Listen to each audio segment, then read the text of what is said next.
It's been said that we mustn't forget the word history contains the word story within it.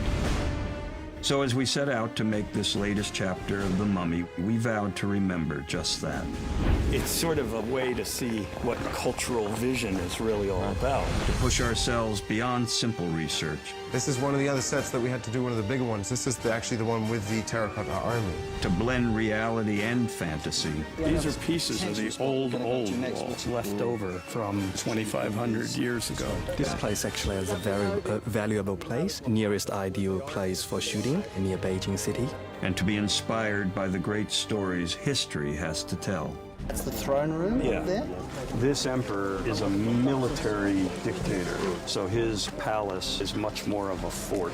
As long as we shoot here and there, we're good. All with the goal of making our movie more epic. This is the emperor's camp at the Ningxia pyramids for the opening shot. Someday there'll be 5,000 terracotta warriors out here. More adventures. Plan! Divide and conquer! The action is on. And more exciting. Kasha!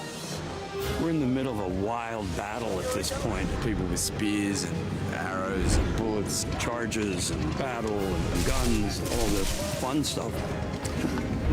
And to take the audience on one amazing ride.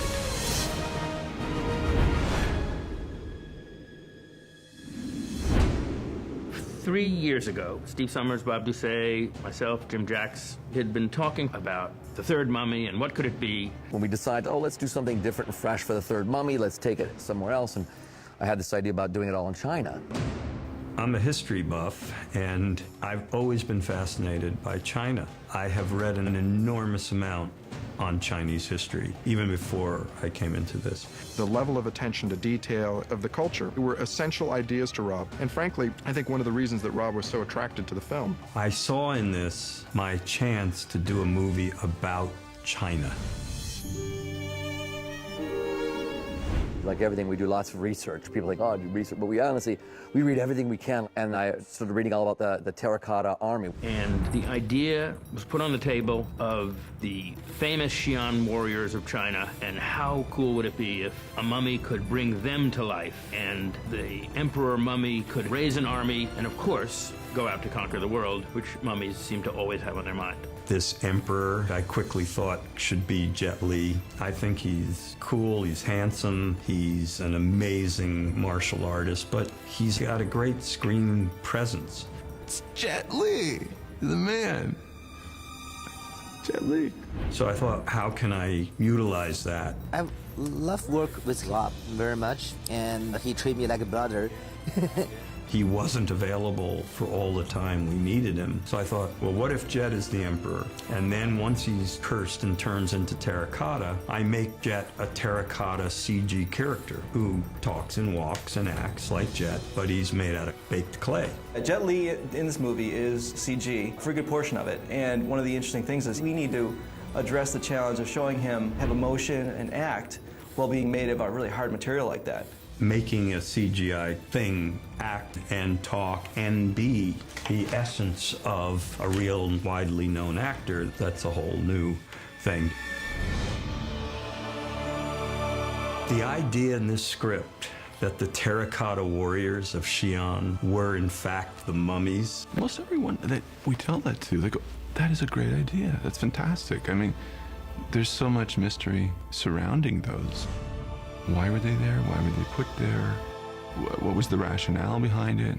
Each one was individually carved, thousands of these things, and each one is completely different. 700,000 workers for 30 years. Underneath, they found stamps of approval and signatures of teams that said they had been passed the inspection. And I thought, oh, well, they look like real people, each one. And so I thought, well, let's bring them back to life. And we do. Wait till they come out at the double step, at the quick step, with their weapons. Oh, yeah. They start coming up. You couldn't ask for a source more accurate to build a screenplay around. Are they holding spears? Oh yeah, they're all holding their weapons in our version. Using the emperor and all the terracotta warriors matched with the time where they were discovered, and so we thought, here we go. So the beginning of the movie takes place in roughly 200 BC in China at the time of the first emperor, and then the rest of the movie is 1946. This is all about using Chinese history in a kind of unusual way, having a lot of fun with it as we explore the true history of 200 BC and the state of affairs in China in 1946. China is on the front page of the newspaper almost every day now. It's a great place to look for a movie which has fantasy, has imagery, has history, has action up the yin-yang. The magnificence and the grandeur that had so much to do with Rob Cohen's vision to make it bigger and better and more adventurous and more than you've ever seen. Obviously, he had a huge palette to work with, and the movies that preceded gave a really rich background, to mine. Using the great goodwill of the mummy, the great characters that Steve Summers set up, all of the good things, but to take it in a whole other direction, away from Egypt, into Asia, into the fastest growing country in the world. Rob was very conscious of creating this era and this movie and bringing a new feeling to the making of the Mummy movies, expanding it from Egypt into Asia. This is Yang's secret paramilitary camp, and these are Ming buildings from 200 or more years ago. We were originally going to do this as a yurt village to imply that Yang was a Mongolian from the north, but this is so much better. So it was a gift, and when you get a gift from the location god, you take it. Even though these movies are great fantasies that take a lot of liberties with the specifics, at the same time, there is an honesty to them because we go to the place that the movie is actually supposed to take place in. It makes your job as an actor a lot easier. You don't have to use as-ifs or use a certain sense of memory of, what you believe the thing. It just blows you away. The acting is almost sort of secondary. You really only need to appear there. The 200-year-old Beijing Opera Theater, that was the stage. As you can see in the Cultural Revolution, many of the ancient vintage touches here were covered up to say it's a brand new day and the past didn't exist, but thank God the past does live on. All history to me is political, and the Chinese history is some of the most masterful and devastating politics that ever went on. And this will be dressed as a military headquarters, maps of the Himalayas, maps of the excavation areas where the emperor's tomb is.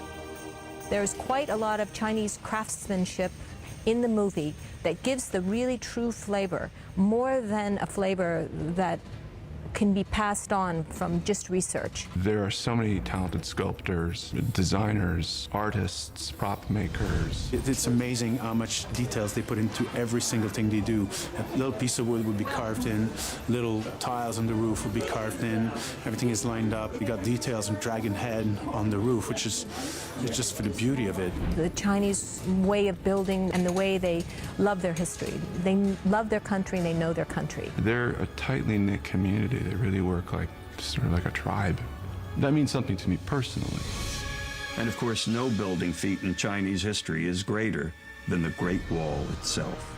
Stretching over 4,000 miles, it's been estimated that between 2 and 3 million died as part of the centuries-long building project.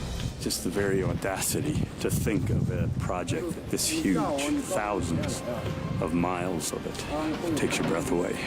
A marvel of craftsmanship, its beauty, mystery, and mythology continued to inspire storytellers, and we were not immune to its allure. There's an epic battle at the end of the film at the Great Wall. The terracotta warriors versus the Foundation soldiers. They line up, and there's a huge battle between revived spirits from the wall who died building the Great Wall of China and the terracotta army that represents the forces that in fact enslaved them. It's a mythological battle. There's clearly an intense rivalry between these two factions, sort of the good undead versus the evil undead. One of the things that's important about the way that we've made all of our films is that we like to build really huge sets. This is an accurate recreation of the construction process of the Great Wall of China. And then we like to extend these sets digitally. And digitally, we'll put in the Great Wall following what actually was a line of the Great Wall, of the old wall. They built several walls, not just the one everybody knows. And the first walls were tamped earth walls. And I believe this is part of that old wall. So it's kind of cool, karmically in a movie, that we're showing how it was done next to a section of the real wall. We're breaking all kinds of new ground. There's all little touches and big things. The avalanches, the creatures, the Yeti that come to save them in the Himalayas. This is all cutting edge, and the craftsmanship level is brilliant. I'll tell you what, Mr. Nigel, my talented production designer, has given me my dream. I think this is among the most thrilling moments for me. The fact that the historical thing, that the Great Wall of China is really right here, and that we're going to reconnect it. The amount of work he's generated in the 7-8 months since we met is phenomenal. And to have it come out with this kind of quality and scope and loving cultural detail for the true China, for the true Chinese past, as opposed to the Disneyland version of history, has been thrilling. I would like people to feel that the culture of China has been dealt with very fairly and very beautifully. But in the end, the Mummy movies are about just an escapist romp. It's been enormously satisfying to be able to work on a franchise where so many people went on to recommend it to their friends all over the world. I love it. I mean, you know, I love the franchise and I love the characters, and I just hope that it keeps getting better and better. We really love these movies so much. You know, they're really meaningful to us. And to be able to bring these characters back to life has just been an absolute dream come true. I think this movie is just a dream. You can based on some tradition, based on a little bit truth, then you create your own beliefs. You know, everybody can create something new. So evil. Yeah. He's as evil as they get. Don't take it too serious. Say this is the documentary about the history. Just a fun movie. We're not trying to do an historical documentary of China. It's not a political movie. And then when I see that, I'm going to cut the lights. Find an interesting character, a lot of surprise you will discover yourself.